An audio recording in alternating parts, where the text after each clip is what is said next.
एक गोली दुनिया को डरा सकती थी।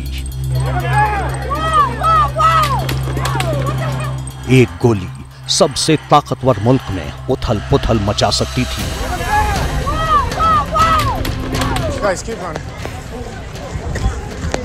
और एक गोली दुनिया के सबसे पुराने लोकतंत्र पर फिर दाग लगा सकती थी। जब आधी दुनिया नींद के आगोश में थी, तब अमेरिका में गोली चली जिसने हर मुल्क की नींद उड़ा दी। क्या हुआ, कैसे हुआ और क्यों हुआ, जानना चाहते हैं तो सुनिए। 13 जुलाई, पेंसिल्वेनिया, यूएसए। पूर्व राष्ट्रपति डोनाल्ड ट्रंप इस बार भी चुनाव मैदान में हैं, जोर शोर से प्रचार कर रहे हैं। पेंसिल्वेनिया में रैली कर रहे थे। अमेरिका में शाम करीब 6:30 बजे का वक्त रहा होगा। रैली में खूब भीड़ उमड़ी थी। ट्रंप हमेशा की तरह जोश में थे। मंच से ट्रंप भाषण दे रहे थे, लेकिन चंद लाइनें ही बोली, तभी गोली की आवाज आई। लगातार फायरिंग होने लगी। Let's go. रैली वाली जगह पर चीख पुकार मचती है। Let's go. लोग भी नीचे झुक जाते हैं। ट्रंप चौंकते हुए दायां हाथ कान पर रखते हैं और झुक जाते हैं।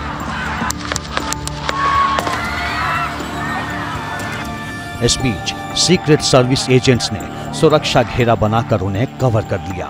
ट्रंप खड़े होते हैं, कान और खून से सने चेहरे के साथ दाईं मुट्ठी भींचते हुए कुछ कहने की कोशिश करते हैं। फिर गार्ड उन्हें घेरे में लेते हुए कार में लेकर निकल जाते हैं, लेकिन सवाल पीछे रह जाते हैं। मसलन ट्रंप पर हमले के पीछे क्या मकसद था? क्या हमले के पीछे चुनावी रंजिश हो सकती है, या फिर यह सिर्फ किसी सरफिरे की साजिश थी? इन सवालों में से कुछ का जवाब अमेरिकी खुफिया एजेंसी खोजने की कोशिश कर रही है, क्योंकि हमलावर को मौके पर ही ढेर कर दिया गया। उसकी पहचान थॉमस मैथ्यू क्रुक्स के तौर पर हुई है, जो ट्रंप की रैली वाली जगह से करीब 40 किलोमीटर दूर का रहने वाला था। 20 साल के हमलावर का वोटर रजिस्ट्रेशन 28 सितंबर 2021 का है। क्रुक्स रिपब्लिकन पार्टी से जुड़ा था। ट्रंप भी रिपब्लिकन कैंडिडेट हैं। अमेरिका की पुलिस के मुताबिक ट्रंप पर करीब 400 फीट दूर एक बिल्डिंग की छत से फायरिंग की गई। राइफल से 8 राउंड गोलियां चलाई गई। पहले राउंड में 3 गोलियां चली और दूसरे राउंड में 5। एक गोली ट्रंप के कान के करीब से गुजर गई, लेकिन रैली में मौजूद एक शख्स की मौत हो गई। 2 घायल हैं। ट्रंप की सुरक्षा में तैनात स्नाइपर ने पल भर में हमलावर को ढेर कर दिया, लेकिन हमले का मकसद अभी तक साफ नहीं हो पाया है। We do not currently have an identified motive, although our investigators are working tirelessly to attempt to identify what that motive was.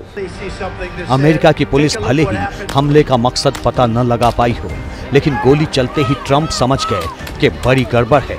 इसलिए हमले को लेकर कहा कि मुझे एक गोली मारी गई जो मेरे दाहिने कान के ऊपरी हिस्से को छेदती हुई निकल गई। मुझे तुरंत पता चल गया कि कुछ गड़बड़ है, क्योंकि मैंने एक तेज आवाज सुनी, गोलियां चली और तुरंत महसूस किया कि गोली मेरी कान की त्वचा को चीरती हुई निकल गई है।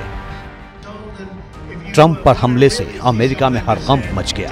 राष्ट्रपति जो बाइडेन सामने आए, वही बोले जो अक्सर कहा जाता है, जैसे कि अमेरिका में हिंसा के लिए कोई जगह नहीं है। There's no place in America for this kind of violence. It's sick. It's sick. It's one of the reasons why we have to unite this country. We cannot allow for this to be happening. We cannot be like this. We cannot condone this. For exclusive and insightful videos, subscribe to our new channel, ABP Live Premium.